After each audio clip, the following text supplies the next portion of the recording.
Yes, ladies and gentlemen, a warm welcome to Jacob Smith up against Rodtang at 169 in the rematch, fighting for a world title. This is what it's all about, right? Yes, 100%, mate. This is what I live for.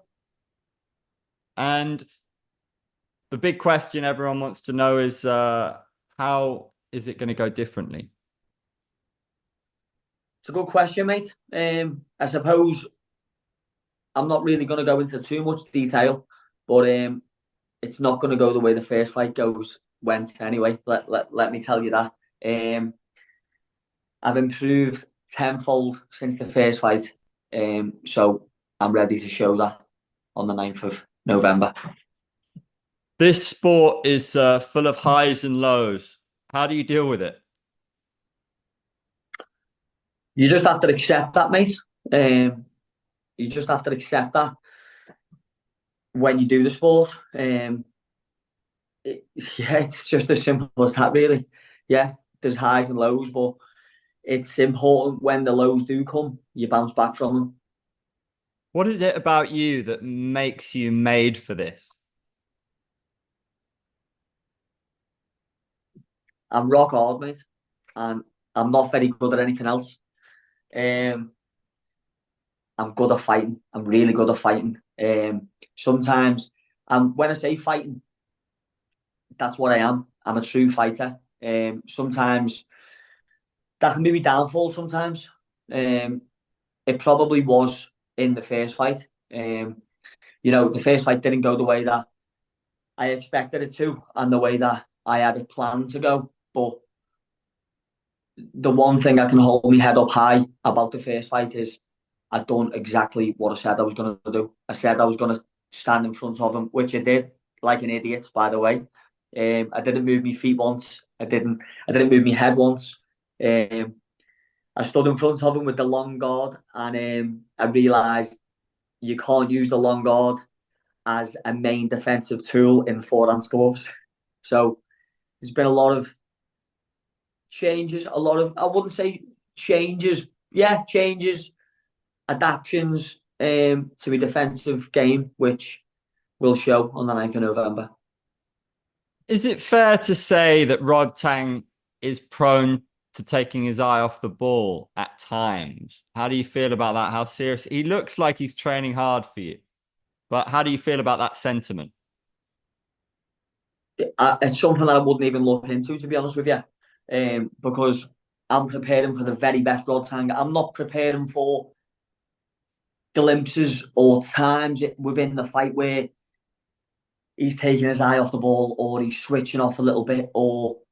I'm prepared for the very best Rodtang. That's the Rodtang that I want. And if you're talking about him taking his eye off the ball, now I'm not sure whether he was talking about in the fight, which I've just explained, or whether you're talking about outside of the actual fight, his training and whatever. That is something that wouldn't even come to my mind at all. Like, I'm expecting the very best Rodtang. I want the very best Rodtang. So then there's no excuses when I beat him. If you beat him, I mean, When I beat him, when you beat him, how big is when I this beat to him, you, your family, the UK, the scene? yeah, I mean, it's amazing for the UK. It's amazing for the UK Muay Thai scene, but more importantly, it's amazing for my family. And I know that I've probably done 10 interviews this week and I go on about it so much, but that is what I'm fighting for. Um, you know, my family, yeah, it means the world to me. So that's what I'm fighting for, and it would mean I can't even explain what it would mean, what it will mean when it happens. How exciting is it to be a fan of this sport and be from the UK right now? It's absolutely amazing. The fighters we have now on one championship and the fighters we have now that are fighting on one Lumpini that are probably knocking on the door to getting a contract also. It's extremely exciting. It's the most exciting time in UK Muay Thai period, I would say. Um, yeah, the fighters we have now is absolutely unbelievable. What's your relationship like with some of these guys? Is it friends with some of them, but knowing that you might have to face others, like people like Haggerty and Carrillo. I know different weight classes, but Yeah, I mean, listen, um, there's no chance on this planet am I moving up to 65.8. I'm fighting Nico Carrillo. Let me just get that out there. There's not a chance. He's the biggest bantamweight you can get, and probably a relatively small flyweight. I would say.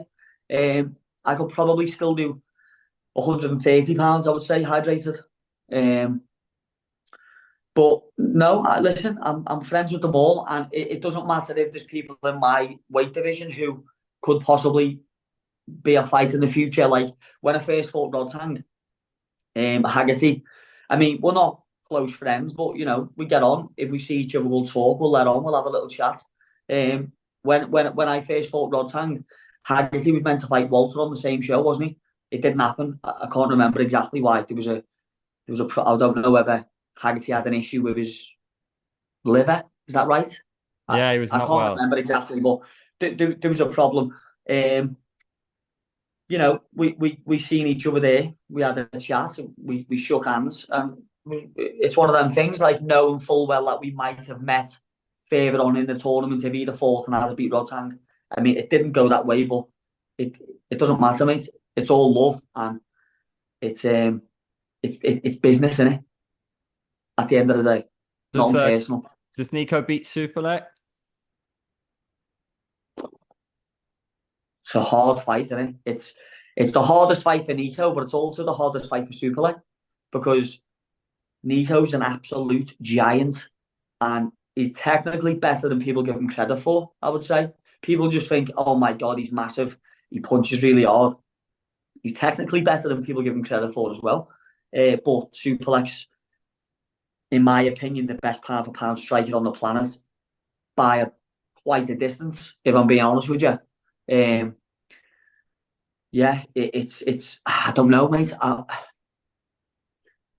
don't know. I can't give you an answer on that one. I'm sorry. That's what makes it intriguing. What holes are you seeing in Rod Tang's game without sharing too much? Do you know what, mate? There's not so much holes in his game. I think he's a very, very well-rounded fighter when he's on it, and I do think for this camp, for his camp, he has been on it. So it's not. I'm not relying on holes in his game, or I'm not relying on mistakes he makes. So, I mean, I just need to be the best me and do what I need to do, and my plan, regardless of what he does, is irrelevant to me. Are you big into visualization? Because, Rod Tang is one of the best. He's Iron Man, but you saw it with Max Holloway, right? Every dog has its day. Everyone gets caught with that shot. Yeah. I am into visualization, yeah, I am. And every morning when I wake up, now it's hard. I'm going to kind of contradict myself a little bit here because I don't like to look too deep into the prize, as I like to call it, which is the belt, the money, this, that, the other that comes with it, the stardom, becoming a star in the sport. Um, I just need to beat the man, and then all that can come. But when I say I'm going to contradict myself here, I know because every morning when I wake up, sometimes I'll just because on the outside there's no outside pressure on me because everybody thinks I'm going to lose. Which, by the way, I absolutely fucking love that everybody thinks I'm going to lose because I love proving people wrong. So the only pressure I have is the pressure that I'm putting on myself because of my family. Because I know this is what I was saying then. When I wake up in the morning, I'll have a little thought, and it'll be putting pressure on myself. I know I have the ability, and it's only me that can do it. I have the ability to change my family's lives with one fight, which, the outside pressure, I couldn't care less about the outside pressure anyway, because at the end of the day, it's only me and him. So it's all about the pressure that I'm putting on myself, but also the belief that I have in myself, the pressure and the belief that my coaches are putting on me as well, because, I'm not going here, mate, take part and just be a part of the co-main event. Like that's not me at all. I'm coming here to win and take the belt. Um, I feel that's probably a downside to a lot of fighters. I would say that get given these big opportunities, like they sort of feel like, oh my god, I fought Rodtang, or oh my god, I fought the best in my division. Like that's not my mentality at all. I'm going in here to win, and I've got my kids at home who I also teach them to fight as well. What sort of role model or what sort of example would I be setting to just go over there and then come back after losing and going, well, I tried my best. Well, no, that's not fucking how it goes, mate. You go in there to win, and that's it. So that's my mentality. That's how you get to the top. I know you got to go, so very quickly, perfect striker in one championship. Who's got the best punches?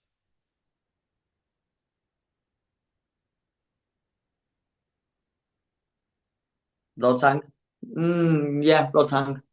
Elbows, Super leg. knees, Me. kicks, Super leg. chin, Me. mic skills. Definitely not me.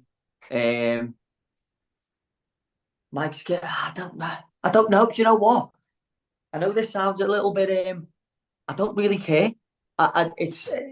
I'm sorry to say that, and I don't want to sound arrogant, but something that I don't really pay any attention to be honest with you. I think that's one for us lot. And I who's the best technical fighter in one championship? think Super Bon's up there. Superlex also up there though as well, mate. Superlex. Did I ask you who's got the best chin? Oh, Me. you. Me. Of come on. Mate, Me. it's going to be an absolute banger. Best of luck to you. Take a move in the ring. You can hit me with a word you fling.